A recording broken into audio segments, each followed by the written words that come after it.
MG സർവകലാശാലയിലെ 55 off campus സെന്ററുകൾ പൂട്ടണമെന്ന ഹൈക്കോടതി വിധി നടപ്പാക്കാൻ ഗവർണർ നിർദ്ദേശിച്ചു. ക്യാമ്പസിന് പുറത്ത് പ്രവർത്തിക്കുന്ന സെന്ററുകളാണ് പൂട്ടുക. അതേസമയം ക്യാമ്പസിന് അകത്ത് പ്രവർത്തിക്കുന്ന 23 ഓഫ് ക്യാമ്പസ് സെന്ററുകളുടെ കാര്യത്തിൽ ഗവർണർ ഉടൻ തീരുമാനമെടുക്കും. 2015 ഫെബ്രുവരി 11-നാണ് MG സർവകലാശാലയിലെ 55 ഓഫ് ക്യാമ്പസ് സെന്ററുകൾ പൂട്ടണമെന്ന് ഹൈക്കോടതി ഉത്തരവിട്ടത്. ഈ ഉത്തരവ് നടപ്പിലാക്കാനാണ് ചാൻസലർ കൂടിയായ ഗവർണർ നിർദ്ദേശിച്ചത്.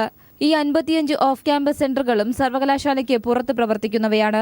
അതേസമയം MG സർവകലാശാലയ്ക്ക് അകത്തും പുറത്തും പ്രവർത്തിക്കുന്ന ഓഫ് ക്യാമ്പസ് സെന്ററുകൾ അടച്ചുപൂട്ടണമെന്നാവശ്യപ്പെട്ട് നേരത്തെ തന്നെ ഗവർണർക്ക് പരാതി ലഭിച്ചിരുന്നു. ഇതിൽ ഗവർണർ സർക്കാരിനോടും സർവകലാശാലയോടും വിശദീകരണവും തേടിയിരുന്നു. MG സർവകലാശാലയുടെ ക്യാമ്പസിനുള്ളിൽ 23 ഓഫ് ക്യാമ്പസ് സെന്ററുകളാണ് പ്രവർത്തിക്കുന്നത്. ഇവയുടെ കാര്യത്തിൽ ഗവർണർ ഉടൻ തീരുമാനമെടുക്കും. ക്യാമ്പസിനുള്ളിൽ പ്രവർത്തിക്കുന്ന ഓഫ് ക്യാമ്പസ് സെന്ററുകളുടെ കാര്യത്തിൽ സർക്കാരിന്റെ വിശദീകരണത്തിൽ ഗവർണർക്ക് തൃപ്തിയില്ലെന്നാണ് സൂചന. തെളിവെടുപ്പ് കൂടി പൂർത്തിയാകുന്ന മുറയ്ക്ക് ഗവർണർ അന്തിമ തീരുമാനമെടുക്കും. News bureau, Thiruvananthapuram.